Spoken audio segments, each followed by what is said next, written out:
December 1940. Britain is burning. The Luftwaffe has dropped thousands of tons of bombs on London, and Winston Churchill faces a crisis more terrifying than the German war machine: bankruptcy. Britain has been fighting alone for over a year, and the treasury is empty. In 3 weeks, Britain will run out of dollars to buy American weapons, food, and fuel. Without American supplies, the war is over. Hitler wins. Churchill sends a desperate 4,000-word letter to President Roosevelt. But America's answer isn't charity. It's a deal that will cost Britain everything it spent 3 centuries building. The price for survival? The dismantling of the British Empire, the end of the pound sterling as the world's reserve currency, and $30 billion in debt that wouldn't be fully repaid until 2006. What happened next would transfer global supremacy from London to Washington.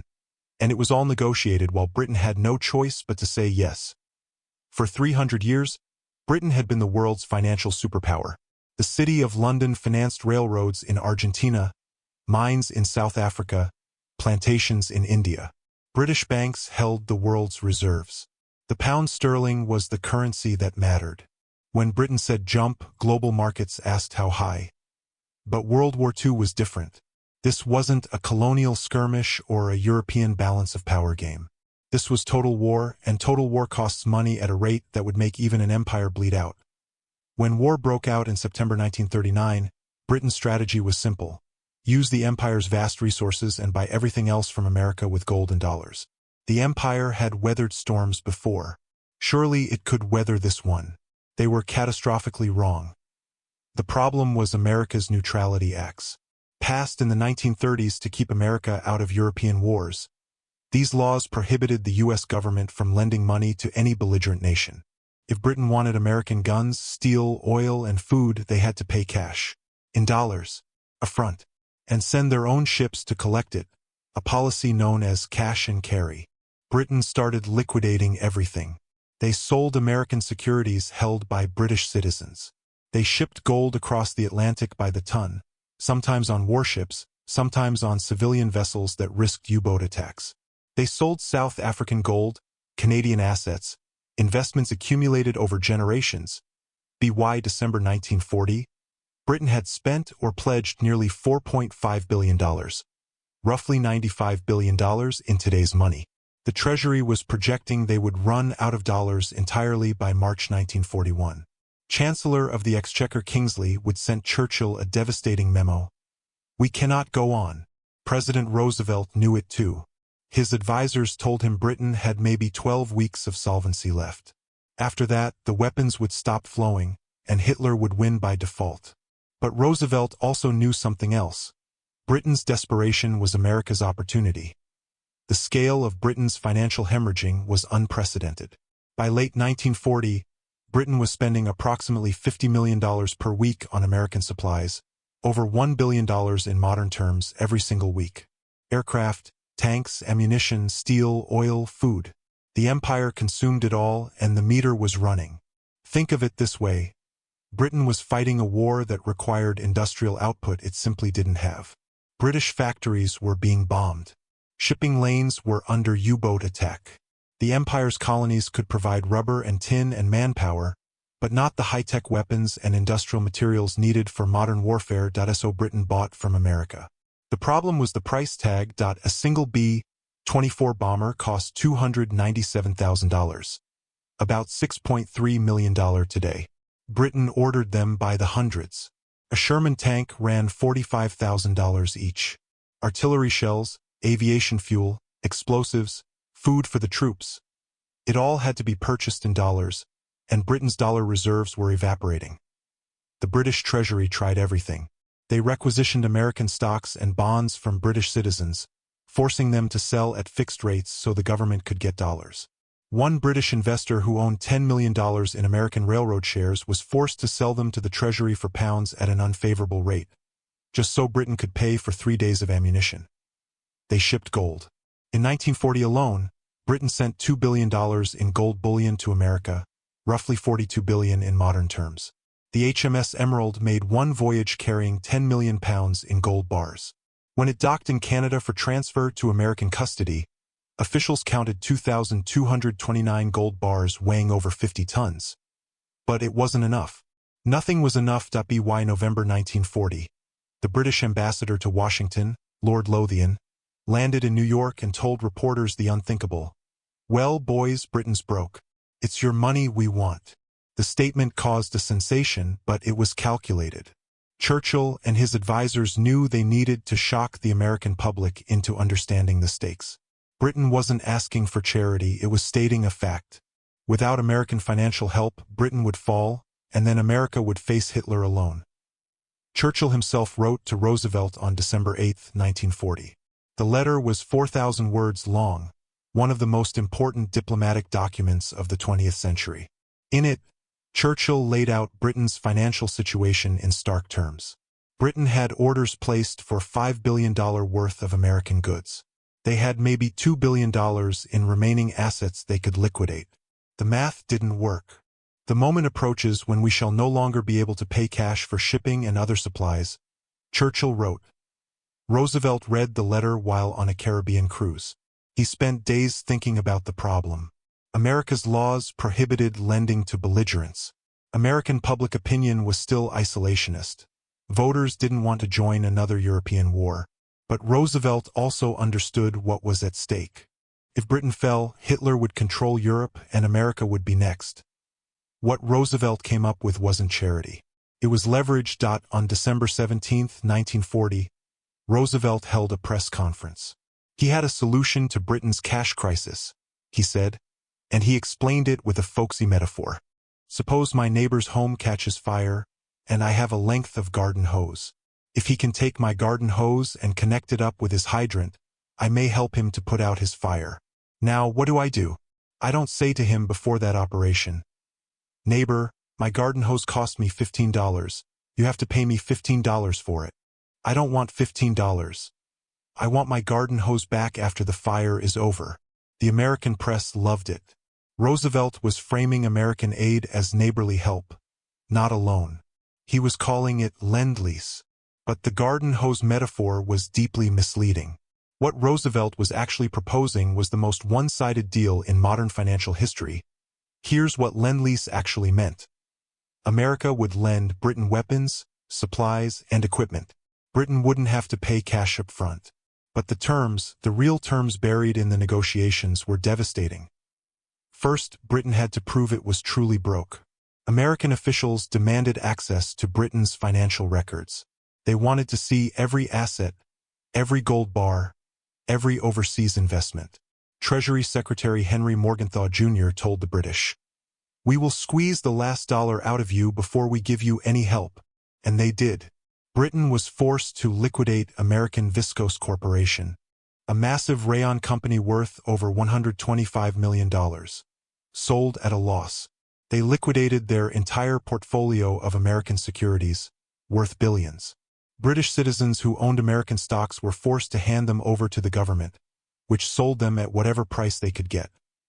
Second, Britain had to surrender military bases. In September 1940, even before Lend-Lease was formalized, Roosevelt had demanded 99-year leases on British bases in Newfoundland, Bermuda, the Bahamas, Jamaica, Antigua, St. Lucia, Trinidad, and British Guiana. These weren't leases in any normal sense, they were cessions of sovereign territory. The price? 50 aging American destroyers that were barely seaworthy. Third, and this was the real dagger, Britain had to agree to dismantle imperial preference. Imperial preference was the economic foundation of the British Empire. It was a system of trade agreements that gave preferential tariff rates to goods traded within the empire. Canadian wheat got better rates than American wheat. Indian textiles entered Britain more cheaply than Japanese textiles. It was the economic glue that held the empire together. Roosevelt and his advisors hated it. They saw it as protectionism that locked American goods out of global markets. So Lend-Lease came with a condition buried in Article 7. Britain had to agree to the elimination of all forms of discriminatory treatment in international commerce. Translation: dismantle the empire's economic system. Churchill understood what this meant. In a cable to his cabinet, he wrote that Article 7 was a matter of great difficulty, because it required an immediate guarantee that we should work to the elimination of imperial preference. Lord Beaverbrook, Churchill's close advisor, was more blunt. Our reward for winning the war will be to pay the United States our entire export trade. But what choice did Britain have? By February 1941, Britain had less than $2 billion in remaining assets and commitments exceeding $5 billion. Roosevelt knew Britain couldn't say no. So Britain signed. On March 11, 1941, Congress passed the Lend-Lease Act. Roosevelt signed it into law immediately. The aid started flowing, $31.4 billion worth over the course of the war, roughly $565 billion in today's money. But it wasn't a gift. It was a transaction. And Britain was about to discover the true price. Let's break down what Britain actually received and what it cost. Between 1941 and 1945, America provided Britain with $31.4 billion in Lend-Lease aid. This included 38,000 tanks and armored vehicles, 15,000 aircraft, 427,000 trucks, 2.5 million tons of steel, 2.6 million tons of petroleum products, and vast quantities of food, ammunition, and industrial equipment. In exchange, Britain provided America with $6.8 billion in reverse Lend-Lease, mostly use of British bases, military intelligence, and technology transfers, including radar designs and early jet engine technology. The net amount, Britain owed America $24.6 billion for the war, but the real cost wasn't measured in dollars. It was measured in sovereignty. First, the technology transfers.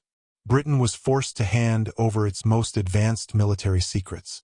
The Tizard mission of 1940 sent British scientists to America with a black box containing radar designs, the cavity magnetron, which made microwave radar possible, jet engine designs, plastic explosives, and early computing work. These technologies gave America a decade-long head start in the post-war tech race. One American scientist called the cavity magnetron the most valuable cargo ever brought to our shores.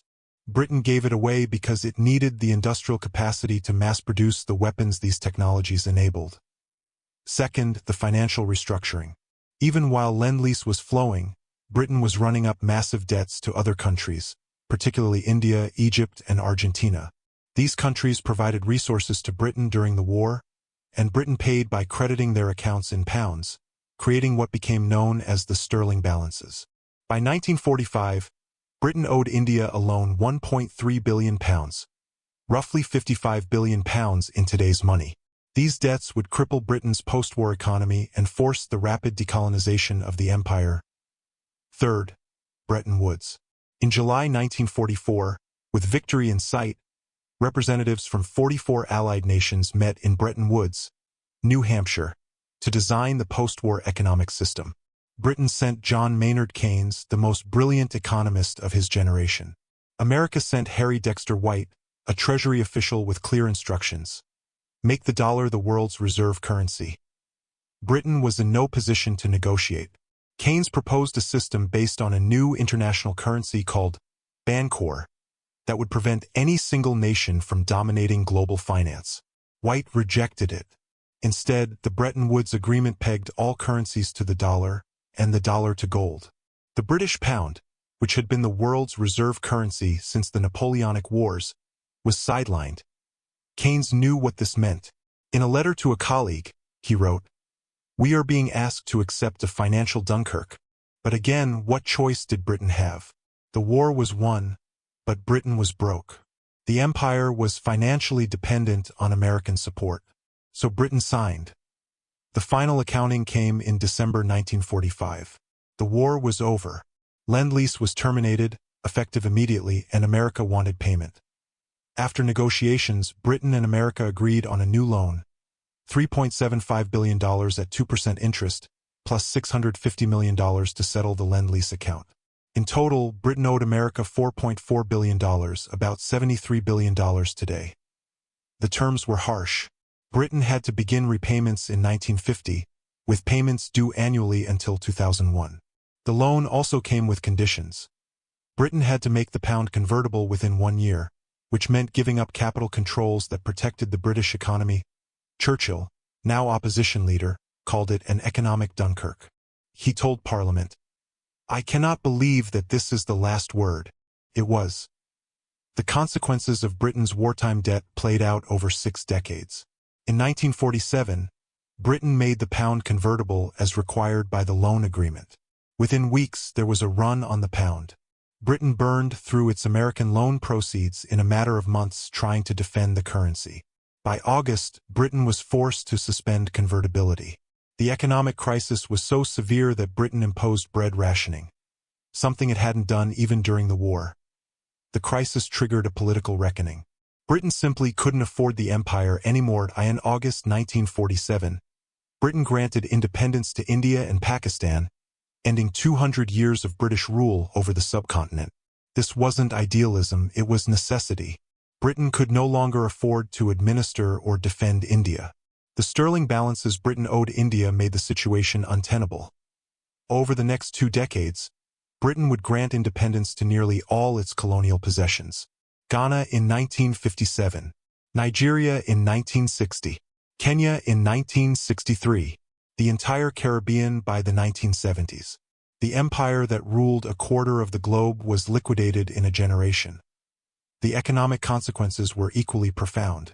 Britain spent the 1950s and 1960s in perpetual financial crisis. The pound was devalued in 1949 and again in 1967. Britain went hat-in-hand to the International Monetary Fund multiple times.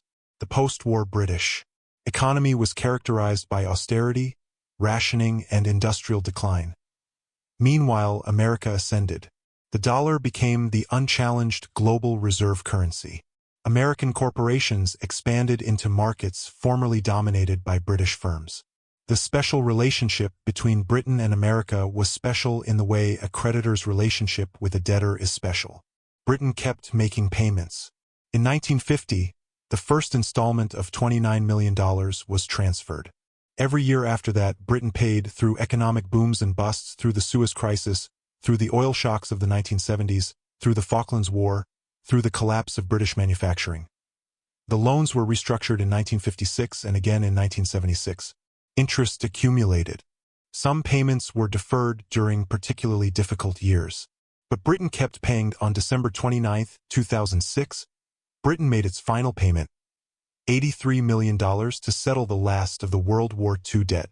The wire transfer was processed through the Bank of England to the U.S. Treasury. After 61 years, the debt was finally cleared. By then, Britain had paid back roughly $7.5 billion against the original $4.4 billion loan, nearly double the principal amount when you account for all the interest and restructuring fees. But the true cost was never financial. The true cost was the British Empire itself. Think about it. Britain entered World War II as a global superpower with an empire covering a quarter of the Earth's land surface. It emerged victorious but bankrupt, dependent on American support, forced to dismantle its economic system and grant independence to its colonies. America, meanwhile, entered the war late and emerged as the undisputed global hegemon. The dollar replaced the pound. American military bases replaced British bases. American corporations expanded into former British markets. The American century had begun, and it was financed by British desperation. Was it exploitation? That's the wrong question. It was leverage, pure and simple. Roosevelt understood that Britain's crisis was America's opportunity. He structured Lend-Lease not as charity but as a mechanism to transfer British power to American hands. And it worked perfectly. The great irony is that Britain had no alternative. Without American supplies, Hitler would have won. Britain had to take the deal, no matter how one-sided. Roosevelt counted on that. And so did every American negotiator who followed. In less than 4 years, from 1941 to 1945, Britain went from global financial superpower to international debtor. What began as an emergency wartime loan program ended with the transfer of global supremacy from London to Washington, the dissolution of the British Empire, and 6 decades of debt payments. The price: $31.4 billion in Lend-Lease aid. The cost: the British Empire itself, the pound sterling status as reserve currency, and 61 years of interest payments. Roosevelt's garden hose metaphor was brilliant marketing. But the real transaction was far more consequential than lending a neighbor a hose. It was the largest peaceful transfer of global power in modern history, and Britain paid for every dollar of it. Today, we call America's post-war dominance the American century. But we should also call it what it was, purchased at a fire sale price from an empire that had run out of options. The bill finally came due in 2006, but the consequences of that wartime debt continue to shape our world today. The next time someone tells you World War II was won with American generosity, remember, it was won with British debt, and the interest rate was calculated in empires. Disclaimer. This script was generated with AI assistance and is intended for educational and entertainment purposes. While based on historical events and records, viewers should verify specific claims and consult primary sources for academic research. Historical currency conversions are approximate and adjusted for inflation. Asterisk.